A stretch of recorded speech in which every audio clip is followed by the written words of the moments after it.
Чыңгыз Айтматовдун 90 жылдыгына карата улуу ойчул Чыңгыз Айтматовдун чыгармаларын канчалык кайталап окуган сайын уламдан улам жаңы ойлордун өңүтүнө жетелейт. Жазуучунун бүтүндөй адамзатты арбап алган тереңдигинин күчү ушунда.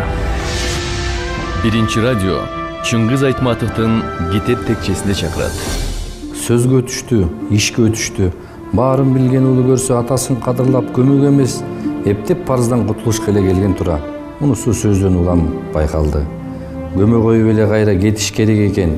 Кайдагы бир эне бейитке дебей, ушул тегеректе жер азбы? Босогодон аалам түбүнө чейин сары өзөктүн таласы. Өзү өмүрү бою иштеп өткөн темир жолдун боюнда бир дөбөчөгө жашырбайлыбы? Поездердин өткөн кеткен дүүтүн тыңшап жатсын деген оюн айтты. Өлгөндүн жазасы көмгөн деп илгеркинин макалында келтирип койду. Мындай учурда тез ойлоп, тез бүтүргөн жакшы.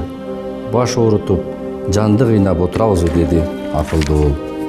Бул акылын айтарын айтып, өзүнүн калпыстыгынабы, тайкылыгынабы актана берди. Маанилүү иштери калыптыр, убактысы тар экен. Чоңдору болсо, албетте чоңда.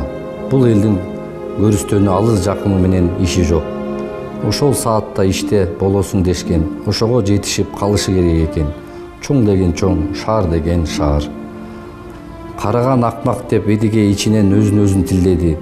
Ушул немени келди деп бышактап ыйлаганын кантесиң? Казан каптын уулу имиш. Дубал түбүнө көчүк басарга койгон шпалдан турду да, эдигей тиги дубалдын түбүндө отурган 4-5 кишинин көзүнчө оозун ачуусуз чыгып кетпесин деп араң карманды. Казан каптын арбагын сыйлады жоңора. Тегеректин баары эле ээн жаткан жердечи. Бирок адамдар жакындарын негедир көрүнгөн жерге көмүп таштап кете бербейт. Бекеринен антишпесе керек. Болбосо аяй турган, кызгана турган жер барбы, деди да унчукпай калды.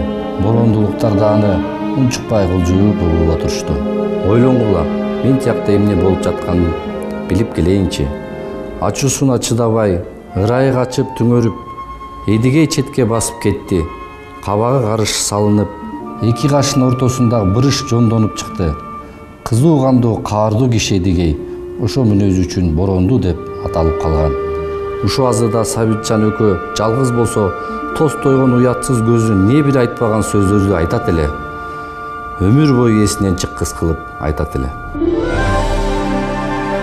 Чыңгыз Айтматовдун 90 жылдыгына карата